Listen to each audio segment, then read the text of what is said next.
Et salut tout le monde, soyez bienvenus dans ce nouveau tuto rapide sur Blender 3D avec la fabrique d'univers. Et aujourd'hui, on part sur un tuto VFX. Je vais vous montrer comment on va créer une traînée d'énergie pour un réacteur de vaisseau spatial. Alors, comme d'habitude, c'est le moment de mettre le petit pouce en l'air, de s'abonner, d'activer la cloche, et c'est parti! Et j'ai une scène dans Blender dans laquelle on a un vaisseau spatial, il est un peu animé.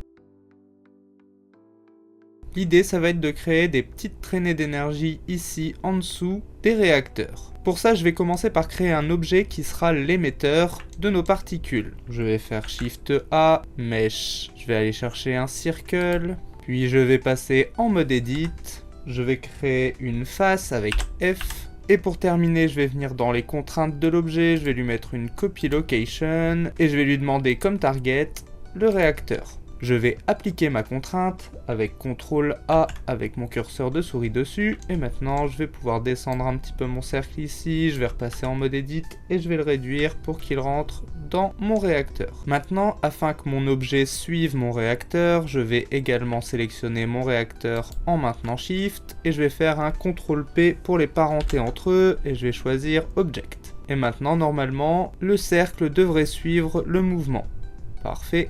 Ensuite, il va nous falloir un deuxième objet qui sera la particule. On va s'amuser à créer un petit cube, Shift A, cube. Je vais aller lui créer un matériel. Je vais lui mettre par exemple du bleu. Je vais aller en émission, pareil, je vais lui mettre du bleu. Je vais augmenter l'émission et je vais aller activer le Always ici, le Ray Tracing et pour finir le Compositing Glare pour avoir les halos lumineux. Je vais le passer en bloom, je vais revenir en layout et maintenant on a les halos lumineux. Je vais pouvoir aller retravailler un peu mon matériel.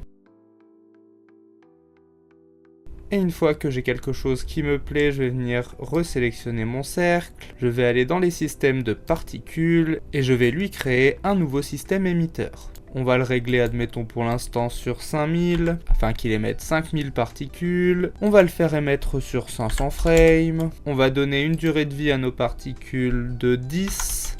Ensuite, on va se rendre dans la vélocité et on va lui mettre en normal moins 10 mètres secondes. Si on fait un play, on devrait déjà avoir voilà, des particules qui s'émettent. Ensuite, on va se rendre dans l'onglet Render et ici, on va changer le Render As de Halo en Object. Et on va aller en dessous ici dans Instance Object, chercher la pipette pour aller chercher notre cube. Et maintenant ce seront des cubes qui seront émis. On va pouvoir jouer un peu avec la scale. Et surtout on va pouvoir mettre du random dans la scale. Alors c'est déjà pas mal, mais ça serait bien que ça se réduise et que ça disparaisse un petit peu en biseau et de manière un petit peu plus fluide. Pour ça, on va descendre encore et on va aller dans l'onglet texture. On va se rendre en bas de l'onglet texture et on va cliquer sur New pour ajouter une nouvelle texture. Maintenant, on peut se rendre ici dans l'onglet texture en cliquant dessus ou en cliquant sur cette icône. On va maintenant régler la texture qui va nous permettre de dissoudre notre effet. On va passer le type de la texture de Image or Movie en Blend. En dessous, dans la progression, on va la passer de linéaire à easing. On va aller dans les influences. On va enlever le General Time et on va activer la Size. On voit déjà que ça a un effet, mais pas dans le sens qu'on voudrait. Pour l'instant, on a le sens qu'on a ici sur l'image, et du coup, c'est pas ce qu'on veut. Nous, on veut que ça se fasse par le bas. Donc, on va encore descendre un petit peu, et dans le mapping, ici, on va le passer en Stand Particle. Cette fois c'est bon, sauf que c'est dans le sens inverse qu'on le voudrait, là ça s'en va vers le haut, alors que nous on veut que ça aille vers le bas. Pour ça, on va aller dans l'onglet Color. On va activer le Clamp et le Color Ramp. Et maintenant, si je viens dans le Color Ramp et que j'inverse les deux couleurs, on a inversé l'effet. Et comme vous le voyez, si on joue sur le noir ici, on va pouvoir faire apparaître plus ou moins de notre effet. Je vais le passer en B-Spline pour avoir quelque chose de plus doux.